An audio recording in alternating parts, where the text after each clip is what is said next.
우리 함께 인사 나누고 말씀 나누면 감사하겠습니다. 우리 서로 바라보면서 인사하겠습니다. 예수님께서 부활하셨습니다. 한 번 더 인사하겠습니다. 우리는 부활의 증인입니다. 네, 한 주간 주 안에서 고난 주간을 잘 보내셨습니까? 네, 잘 보내셨군요. 네, 오늘은 부활절입니다. 예수님께서 십자가에서 죽으셨지만 부덤에서 다시 살아나셨습니다. 예수님께서는 부활하셨습니다. 이 시간 부활하신 주님을 바라보시길 바라고요. 또 주님 우리에게 주신 부활의 능력을 바라보고 사모하실 수 있기를 바랍니다. 예수님께서 일어나신 것처럼 우리도 코로나를 이기고 승리하는 교회와 성도들이 되실 수 있기를 축복합니다. 지난 주말 우리는 아주 반가운 소식을 받았습니다. 이번 월요일부터 내일부터 사회적 거리두기 전면 해제가 시작이 됩니다. 지난 2년 1개월 동안 우리는 어두운 터널과 같은 코로나 시대를 살아왔습니다. 마스크를 쓰고 모임과 만남을 자제하였습니다. 교회도 온라인 모임, 비대면 예배를 하며 지내왔습니다. 그러나 이제 내일부터는 모든 일상이 회복이 됩니다. 오늘 다들 오셨네요. 앞으로 이렇게 오시면 되겠습니다. 자유롭게 나오셔서 함께 예배드릴 수 있는 은혜가 왔습니다. 또 그동안 중단되었던 모든 현장에서 진행되었던 모든 소민과 또 모든 소그룹도 다시 시작할 수 있게 되었습니다. 하나님께서 부활주일에 정말 큰 기쁨을 우리에게 주신 줄 믿습니다.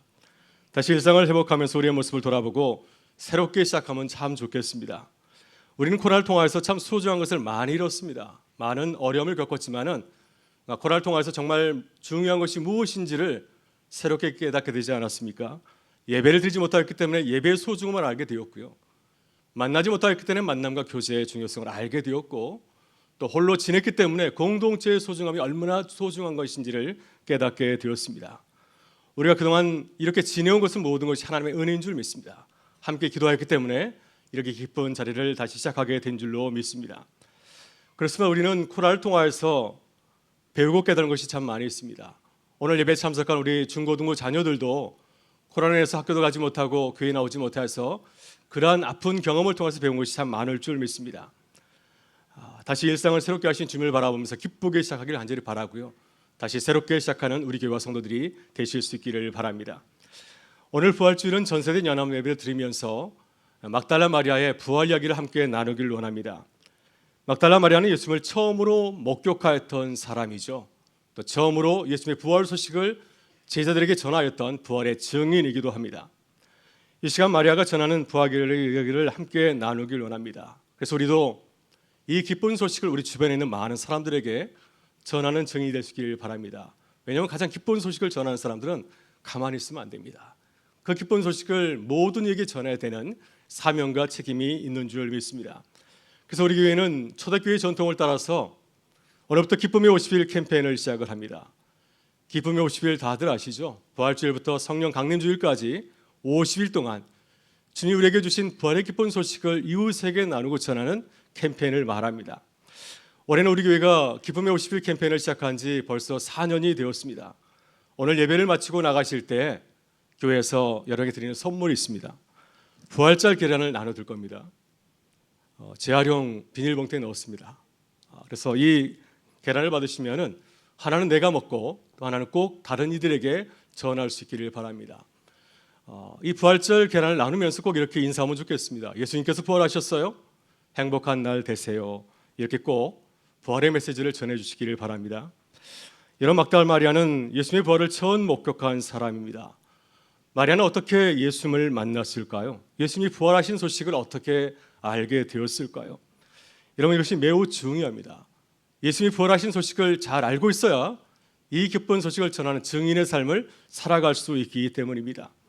오늘 성경 말씀은 어떻게 마리아가 예수님의 부활 소식을 알게 되었는지를 이야기하고 있습니다. 마리아는 예수님이 이제 십자가에서 죽어서 무덤에 장사 지냈을 때 안식이 지나고 가장 먼저 예수님의 무덤에 달려갔습니다. 근데 그 자리에서 놀라운 광경을 보게 되었습니다. 예수님의 무덤이 열려 있고 또 예수님의 시신은 그곳에 없었습니다. 마리아는 빈 무덤을 보고 큰 충격을 받았습니다. 우리는 빈 무덤이 예수님의 부활을 알려주는 아주 중요한 증거라는 사실을 잘 알고 있습니다. 그러나 마리아는 이 사실을 미처 깨닫지를 못하였습니다. 누군가 예수님의 시신을 훔쳐갔다고 생각하였습니다. 그래서 제자들에게 달려가서 이 사실을 알렸습니다. 이 소식을 들은 제자와 베드로와 요한도 예수님의 빈무덤 소식을 듣고 그 무덤에 가서 그 현장을 살펴보았습니다. 정말 마리아의 말대로 그 장에는 아무것도 없었습니다. 그들이 발견했던 것은 예수님의 몸을 감싸고 있었던 세마포와 또 예수님의 머리를 둘러쌌던 수건뿐이었습니다. 만일 제자들이 예수님의 말씀을 기억했다고 한다면 그들은 즉시 알아챘을 겁니다. 아, 예수님께서 부활하셨구나. 왜냐하면 예수님께서 3번이나 제자들에게 신신당부했기 때문이죠. 내가 다시 부활하리라. 그러나 그들은 이 말씀을 기억하지 못하였기 때문에 마리아처럼 누군가 예수님의 시신을 가져갔구나 생각하고 그들의 집으로 돌아갔습니다. 따라서 안타깝게도 그때까지도 예수님의 부활 소식은 아무에게도 전해지질 못하였습니다. 여러분, 그렇다면 어떻게 예수님이 부활했다는 사실이 사람들에게 알려지게 되었을까요? 마리아는 이 사실을 스스로 알지를 못하였습니다. 그래서 천사들이 그들을 찾아갔고 또 예수님께서 마리아를 찾아가셨습니다. 그래서 예수님이 부활하신 소식을 깨달을 수 있도록 마리아를 도와주었습니다. 예수님은 마리아를 꾸짖거나 책망하지 않았습니다. 오히려 마리아를 불쌍하게 안타깝게 바라보았습니다. 마리아는 예수님의 빈무덤을 다시 찾아가서 살펴보았지만 여전히 예수님의 시신을 발견할 수 없었습니다. 그래서 슬피 울며 밖에 서 있었습니다. 그때 힘으로 입은 천사가 나타나서 예수님의 시신을 두었던 곳에 앉아 있었습니다. 두 천사는 무덤에서 슬피 울고 있는 마리아에게 물었습니다. 여인이 어찌하여 울고 있느냐? 마리아는 천사가 누구인지 묻지도 않았습니다. 너무 슬퍼서 그것도 확인하지 아니하고 왜 자신이 슬퍼하는지 그 이유를 말해 주었습니다. 사람들이 내 주님을 옮겼다가 어디 뒀는지 내가 알지 못함이니이다. 그때 예수님께서 마리아의 대답을 들으시고 나타나셨죠. 그러나 마리아는 부활하신 예수님을 알아보질 못하였습니다. 마리아는 부활하신 예수님이 다시 살아날 것을 전혀 생각하지 못하였기 때문이죠. 그때 예수님께서 마리아에게 물으셨습니다. 여자여 어찌하여 울며 누구를 찾고 있느냐? 마리아는 예수님의 모습을 보면서도 또 주님의 말씀을 들었으면서도 착각하였습니다. 내게 말하는 이가 부활하신 예수님이 아니라 동산을 지키는 사람이라고 생각하여서 그에게 뜬금없이 이렇게 말하였습니다. 주의 당신이 옮겼거든 어디 뒀는지 내게 이루소서. 그리하면 내가 가져가리이다. 그때 예수님께서 마리아 이름을 부르셨습니다. 마리아야 했을 때 그제서야 마리아가 예수님의 음성을 듣고 예수님을 알아보았습니다. 엠마오로 내려가던 두 제자도 예수님을 알아보질 못하였습니다. 예수님과 함께 길을 걸으며 말씀을 주고받았지만은 함께 식사를 나누었지만 전혀 알아보질 못하였습니다. 그러나 주님께서 그들의 눈을 열어주셨을 때 비로소 주님을 알아보게 되었고요. 주님의 부활 사실을 알고 다시 예루살렘으로 돌아가는 기쁨에 또 제자로 거듭나게 되었습니다. 예수님께서는 놀라운 마리아에게 미션을 주었습니다. 제자들이 가서 내가 다시 살아났다고 전하거라. 또 예수님께서 이제 곧 하늘 아버지께 올라가실 것이라고 전할 것을 당부하였습니다. 이렇게 해서 예수님의 기쁜 소식이 사람들에게 제자들에게 전해지게 된 것이죠. 우리는 잠깐 막달라 마리아 이야기를 살펴보았습니다. 왜 막달라 마리아는 처음에 예수님의 부활을 깨닫지 못했을까요? 만일 막달라 마리아가 이 사실을 알지 못했다고 한다면 예수님의 부활 소식은 어떻게 되었을까요? 아무도 예수님의 부활을 모르고 마리아처럼 걱정하며 살아갔는지 모르겠습니다. 이 소식이 다른 사람에게 전해지지 않았다고 한다면 오늘 우리는 이 자리에서 부활절 축하 예배를 드리지 못할 것입니다. 바로 여기 예수님께서 마리아의 부활 이야기를 들려주시는 이유가 있습니다. 여러분, 우리는 어떻게 해야 되겠습니까? 부활절 예배를 드리면서 우리는 어떻게 해야 되겠습니까? 우리는 예수님의 부활을 잘 알아야 되고요. 또 주님의 부활을 사람들에게 널리 전하는 증인이 되어야 될 줄 믿습니다. 그렇다면 우리는 어떻게 예수님을 만날 수 있고 어떻게 예수님을 알 수가 있을까요? 어떻게 예수님의 말씀을 다시 사람들에게 전하는 증인으로 살아갈 수 있겠습니까? 먼저 부활하신 주님을 만나려면 우리의 생각을 바꾸어야 됩니다. 마리아는 예수님의 빈 무덤을 보았고요. 부활하신 예수님을 처음 만났습니다. 주님을 보았고 만났지만 예수님을 알아보지를 못하였습니다. 또 하나님께서 보여주시는 놀라운 부활의 증거도 보였습니다.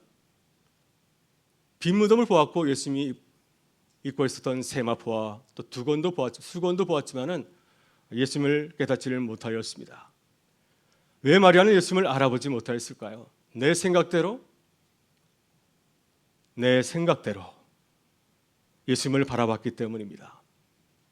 마리아는 예수님이 십자가에서 죽으셨기 때문에 다시 살아나지 못할 것이라고 생각하였습니다. 어떻게 죽은 사람이 다시 살아나서 나에게 나타날 수 있을까요?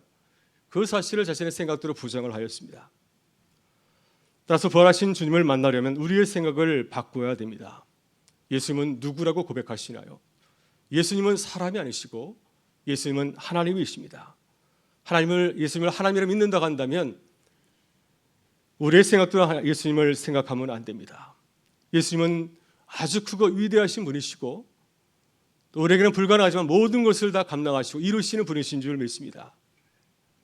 그래서 우리는 이렇게 생각해야 됩니다. 예수님이라면 어떻게 하실까? 예수님이라고 한다면 우리는 전혀 불가능해 보이는데 이 현장에서 이 상황에서 어떻게 행동하실까? 이렇게 주님의 눈으로 바라보고 또 기도해야 될 줄 믿습니다. 여러분 우리가 잘 알고 있는 믿음의 조상 아브라함이 그렇게 하지 않았습니까? 아브라함이 할아버지가 되었을 때 아직까지 자녀가 없었습니다. 슬퍼하는 아브라함에게 주님 나타나셔서 말씀하셨습니다. 아브라함아 걱정하지 말아라. 내 아내 사라가 아들을 낳을 것이다. 너희 자녀들이 하늘의 별처럼 바닷가의 모래알처럼 많아질 것이다. 아브라함은 하나님의 말씀을 의심하지 않았습니다. 왜 그랬을까요? 이 말씀은 사람이 하는 말이 아니라 하나님께서 주신 말씀이기 때문입니다. 그 말씀을 도저히 받아들일 수 없었지만은 주께서 말씀하셨기 때문에 그 말씀을 믿고 신뢰하였습니다. 여러분, 우리는 지금 코로나의 어려운 상황을 살아가고 있습니다. 이 어려운 상황 가운데서 하나님을 만나기 위해서 부활하신 주님과 만나서 그분과 함께 걸어가기 위해서는 우리의 생각을 내려놓아야 됩니다. 우리의 선입견, 우리의 고정관념을 내려놓아야 됩니다. 우리가 보기에는 불가능한 일도 주님께서 능히 하실 줄 믿습니다. 믿음의 눈으로 주님을 바라봐야 될 줄 믿습니다. 부활하신 주님을 믿고 신뢰하게 될 때 우리도 부활하신 주님을 만나는 기쁨을 누리게 될 줄 믿습니다. 다음으로 부활하신 주님을 만나기 위해서는 어떻게 해야 될까요? 우리는 하나님의 은혜를 간절히 사모해야 됩니다. 마리아는 부활하신 예수님을 처음 만났습니다. 그러나 마리아가 먼저 예수님을 알아본 것이 아니었습니다. 눈으로 보면서도 귀로 들으면서도 주님을 알아보지 못하였습니다. 그러나 주님께서 마리아에게 친히 그의 이름을 부르실 때 자신의 모습을 나타낼 때 이 논란을 그에게 보여주셨을 때 비로소 주님을 알아볼 수 있었습니다. 우리는 코로나 때문에 지난 2년간 마스크를 쓰고 지내지 않습니까? 서로를 오랫동안 보지를 못하였습니다. 자주 뵙지 못하였고요. 오늘 처음 나오신 분들도 있을 겁니다. 그러다 보니까 서로를 잘 알아보지 못합니다. 지난 2년간 많이 변했기 때문이죠. 특별히 우리 자녀들이 많이 변화했습니다. 전혀 다른 사람이 되어 돌아왔습니다.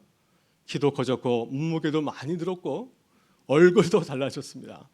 예전에 저보다 키가 작은 친구들이 많이 있었는데 지금은 제가 올려다 보게 되었습니다. 그래서 누군지 잘 모르겠어요. 그래서 우리 자녀들이 먼저 찾아와서 목사님 저 누구입니다 라고 말하지 못하면 저는 알아보질 못할지 모르겠습니다. 그래서 우리 중고등부 학생들이 꼭 교회에서 우리 교우들을 만나게 되면 먼저 자신을 소개하길 바랍니다. 그래야 우리가 알아볼 수 있기 때문이죠. 여러분 우리가 하나님과의 관계 속에서 그렇습니다. 주님께서 먼저 우리를 알아보지 아니하면 우리는 주님을 알아볼 수가 없습니다. 주님을 볼 수도 없고 또 주의 말씀을 들을 수도 없기 때문이죠. 예수님께서 우리를 만나주지 아니하면 우리는 주님을 만날 수가 없습니다.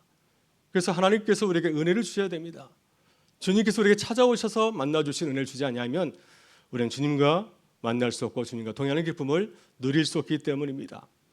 만일 부활하신 주님이 마리아에게 찾아오지 않았다고 한다면 마리아가 얼마나 힘들게 살았을까요? 그러나 주님께서 빈 무덤 앞에서 슬퍼하고 있는 마리아를 찾아가셨기 때문에 마리아는 주님을 다시 만날 수 있었고 부활의 기쁨을 누리는 증인으로 새롭게 거듭날 수 있게 되었습니다. 여러분도 부활하신 주님을 만난다면 부활의 기쁨을 누리며 살아가게 될 줄 믿습니다. 부활하신 주님을 믿고 주님을 간절히 사모하기를 바랍니다. 우리의 삶의 자리에서 힘들고 어려울 때마다 우리 힘으로 감당할 수 없는 그 자리마다 주님을 간절히 사모하실 수 있기를 바랍니다. 주님께서 우리의 그 은혜를 보실 줄 믿습니다. 그래서 마리아와 같이 부활하신 주님을 만나고 또 기뻐하는 우리의 부활의 삶이 될 수 있기를 주의 이름으로 축원합니다. 마지막 부활하신 주님을 만나기 위해서는 하나님의 말씀을 가까이 해야 되죠. 예수님께서 제자들에게 부활에 대해서 이미 말씀하였습니다. 그러나 마리아의 제자들은 빈 무덤을 보게 되었을 때 주의 말씀을 기억하지 못하였습니다. 만약 주의 말씀을 기억하였다고 한다면 빈 무덤에서 주님을 만나지 못했더라 하더라도 부활한 사실을 깨닫게 되었을 것입니다. 아, 주님 말씀하신 대로 정말로 부활하셨구나. 부활하셔서 지금 이 자리에 없는 것이구나 하며 기뻐하였을 것입니다. 여러분, 예수님은 어떤 분이신가요? 주님은 어떤 분이라 믿고 우리는 살아가고 있습니까? 주님은 우리에게 말씀하시고 그 말씀을 분명히 이루어 주시는 줄 믿습니다. 그래서 우리는 주의 말씀을 늘 기억하고 살아가야 됩니다. 주님의 말씀을 사모해야 됩니다. 믿음의 눈을 가지고서 우리가 바라보게 될 때 주님의 말씀이 우리의 삶에서 어떻게 이루어지고 있는 것을 우리가 바라보고 깨닫고 감사한 삶을 살게 될 줄 믿습니다. 따라서 우리는 하나님의 말씀을 가까이 해야 됩니다. 날마다 주의 말씀을 읽고 묵상해야 되고요. 그 말씀을 가지고 기도해야 됩니다. 또 이렇게 힘들 때마다 그 말씀을 의지해야 될 줄 믿습니다. 그럼 부활하신 주님이 우리와 함께 하심을 믿고 날마다 기뻐하며 감사하며 살아가게 될 줄로 믿습니다. 사랑하는 성도 여러분, 오늘 함께 나눈 막달라 마리아 부활 이야기가 우리들의 부활 이야기가 될 수 있기를 간절히 바랍니다. 우리도 마리아와 같이 주님을 사랑하고 주님을 가까이 하실 수 있기를 바랍니다. 그래서 주님과 동행하는 부활의 은혜를 누리며 또 그 은혜를 나누며 살아가는 교회와 성도가 되실 수 있기를 주의 이름으로 축원합니다.